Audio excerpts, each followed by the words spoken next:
From the air and on the ground, Israeli forces could be seen along the border with Gaza Friday. Defense Minister Yoav Gallant says Israel does not plan to control life in Gaza once it destroys Hamas, and there's no longer a threat. The Hamas-controlled Palestinian territory has been devastated by Israeli airstrikes since the group brutally killed more than 1,000 Israeli civilians nearly 2 weeks ago and took more than 200 people hostage, including this mother and her young children. I try not to think about the worst. This is the only thing that keeps me going. In a speech last night, President Biden made the case for his $105 billion funding request to Congress, which would include support for Israel and Ukraine. It's a smart investment that's going to pay dividends for American security for generations.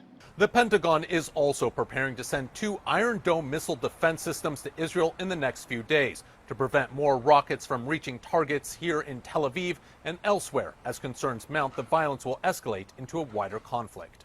In the West Bank, residents of a refugee camp surveyed the damage following a deadly battle Thursday involving Israeli troops. I'm angry, but what we can do, so we just can pray for them to be safe.